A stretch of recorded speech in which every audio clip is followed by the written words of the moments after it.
What is up guys, welcome back to the channel. Today's reaction video is the first Medal of Honor ever recorded with my mum.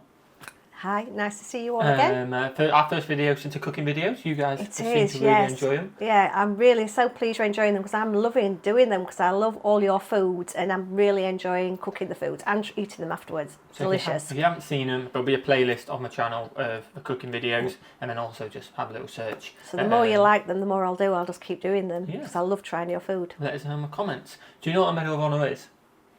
It's somebody who's done something extraordinary. Yeah, so this is like the highest award, the highest award given out. I assume it's the president who gives it out. I'm pretty sure it's the president. Yeah. Give out the Medal of Honor. It's like the American highest award. Yeah. Highest award for medal. I guess courageous acts. Yeah, so it's in the a medal, military, not an award. like yeah, medal. Yeah, it's a medal. Are you ready? Yes, I'm ready. Smash that button, guys. Smash the subscribe button. This was the first one ever, and this is basically a story about how he got it.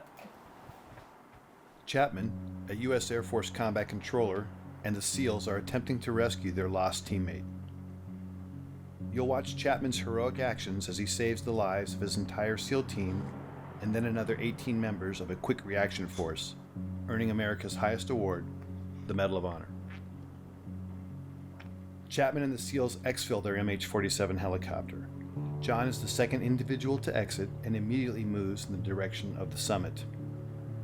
He can be seen moving off to the right of the screen, alone. The team is taking heavy fire from every direction, as indicated by the arrows, as Chapman begins engaging targets.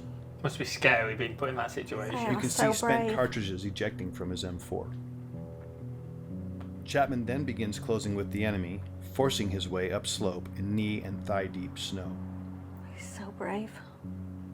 He is constantly under fire as he does this. Chapman's team leader begins to close on Chapman, following his trail through the snow.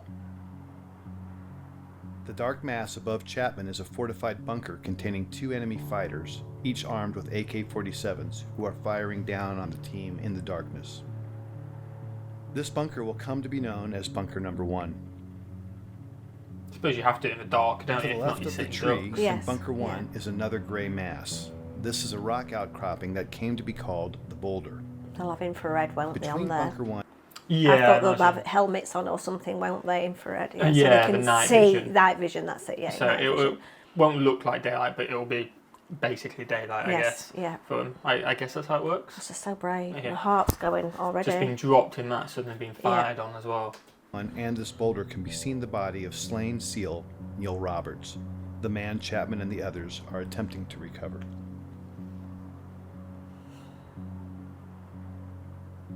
Chapman, still alone and closest to the enemy, pauses to engage targets as his team leader follows him, but never actually catches up with him.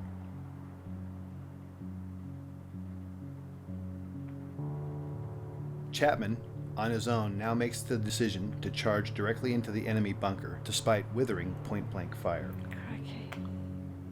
Chapman, now literally on top of the enemy, engages the two combatants and kills them, saving the lives of the remaining SEALs. He does this from a distance of no more than 10 feet. These actions, by themselves, earned him his first Medal of Honor. He then climbs into and takes control of the bunker. So brave. Having cleared the immediate threat, Chapman is then joined by his team leader in Bunker 1. So he's already done something which is worthy of a Medal of Honor, and then, yeah, like you say, he said first, I just think it's brave that they're there and they're doing that and they're trying to say that's so brave because they're walking into danger straight away. And they know they are as well. Yeah, they know they are. All of them, in theory, are probably at odds of not surviving, aren't they? It seems like. But they're just so selfless. It's just, honestly, it makes my heart hot. You can then see Chapman and his team leader engaging the next bunker, known as Bunker 2, which is situated to the left edge of the screen. This bunker, manned by a handful of Chechen and Uzbek fighters, also contains a heavy PKM machine gun, hand grenades, and rocket-propelled grenades. So much weaponry. John Chapman is shot twice at this time in the torso and collapses, incapacitated.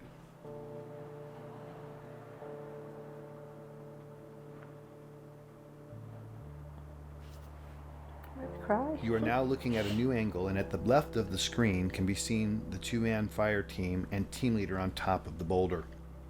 Just below it is Bunker 1 with the mortally wounded Chapman. One SEAL can be seen firing his modified M60 machine gun from the hip into Bunker 2 on the right side of the screen until he is struck by grenade shrapnel and tumbles 10 feet off the top of the boulder, collapsing at the feet of his team leader, thus setting off a chain of events that would lead to the SEALs abandoning Chapman on the summit. The wounded SEAL and the team leader can be seen conferring about his injuries. Moments later, the SEALs decide to retreat from the summit because their position is untenable in the face of continued massive enemy firepower. So they're leaving him there. They can be seen moving toward the right side of the screen and passing the body. It's not them. It's such a ever-changing situation and new information. You've got, I suppose, but if you're a team leader, yes, you try to do your mission, but you've got to then do what's best right for the other guys as well, haven't you? I guess. Suppose. But it's an ever-changing. That must be so hard. Because I suppose when you make the decision of it's impossible, then are you just putting everyone into slaughter? You know. Yes, yeah, so I it's see. A tough one, you don't want to jeopardise the lives of the others either. If it's impossible, impossible. Yeah. Of Neil Roberts. Unfortunately, the SEALs do not pass John Chapman, who is above them and inside Bunker 1.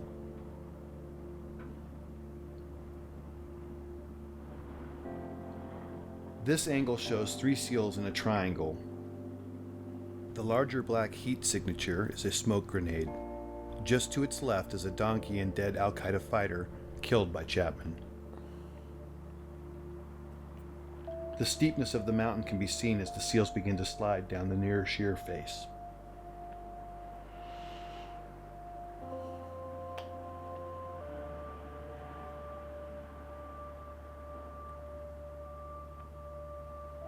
The team leader, desperate for relief and now with 2 wounded teammates, asks for uncontrolled airstrikes from an orbiting Air Force AC-130 gunship.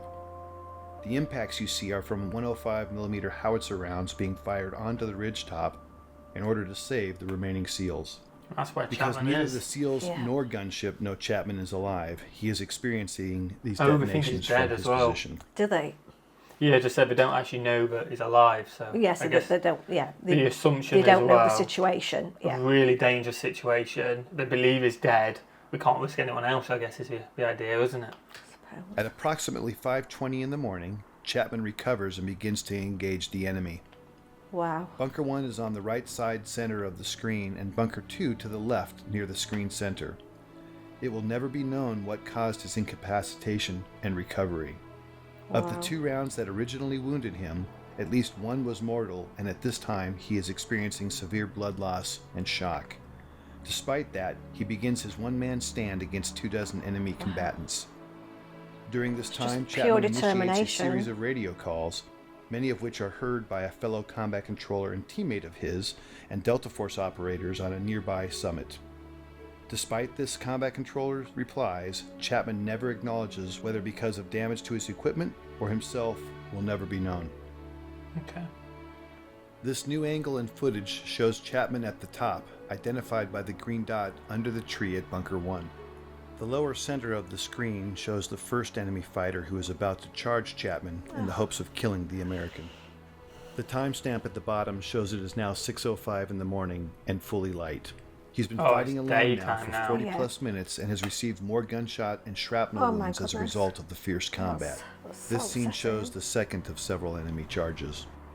In this stunning display of determination and courage, Chapman can be seen fighting hand to hand with the fighter. In the larger screen display can be seen additional enemy moving on to the summit. But right now, John Chapman is fighting for his life. 6 minutes later, in this new shot, Chapman can hear another helicopter approaching the summit.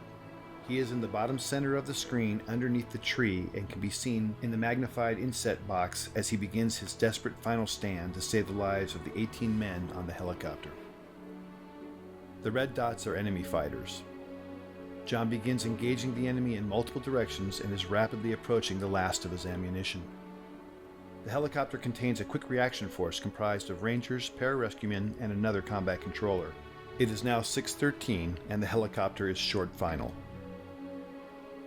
The enemy is desperately trying to displace Chapman so they can put heavy weapons or rocket-propelled grenades in Bunker 1 while simultaneously engaging the helicopter. With the choice to save his life or the lives of his unknown comrades, Chapman makes the decision to climb out of the bunker and begin firing in multiple directions, as That's can be seen unbelievable. in the inset. Just Suffering from as many as a selfishness. I know, dozen it's making me wounds, cry. Chapman is in fact already in the process of dying. An As he unbelievable fights, the person. helicopter is struck by a rocket-propelled grenade and makes a remarkable controlled crash just below Chapman and the summit. Chapman, now off-screen, continues to cover his comrades as they pour out Oh of the my stricken goodness. helicopter. So he's Some not just of them looking after are fatally himself, he's shot looking as they after them. exit. Yeah. Oh, that's awful. looking after These them more than images himself. of Chapman fighting the I know, enemy but at some of close the kills quarter as well. are the last to show him alive and in this heroic act, thus qualifying for his second Medal of Honor. Oh my goodness. Ultimately, Chapman would expend all but the last few rounds of his ammunition, until, finally, after 16 bullet and shrapnel wounds, Chapman succumbs when he is shot through the heart. Oh my goodness. We will never know his final thoughts or words, but what we do know is his decisions and actions single-handedly saved the lives of 23 comrades. That's a lot of amazing. lives, Oh, yeah. it's made me really cry. I'm sorry. For more information know. about John Sorry. Chapman's amazing story, Like I say, Oh, there's a that's book on it as amazing well, story. Oh, I'd where like to read the book. That's so. They're just unbelievable people. They're just so selfless. it's definitely, like I say, Just unbelievable. and I imagine there was never a doubt in his mind what he should do. He just did it, you know. And, I know. And he's two- got family back home, but he's not no thought, but just for trying to save do other what he people. can for his country Yeah, as well. to isn't his it? country. So 2 Medal of Honours, the highest deserved, definitely. Yeah, gosh. And More than deserve. Bit But of the a- SEALs, like I said before, what unbelievable people. All of them. I Mm. mean, that he is as well unbelievable. But it really Amazing. was so emotional. Smash that button if you enjoy, guys. Smash the subscribe, and what should we do? Have a great day. See you legends in the next one. Peace.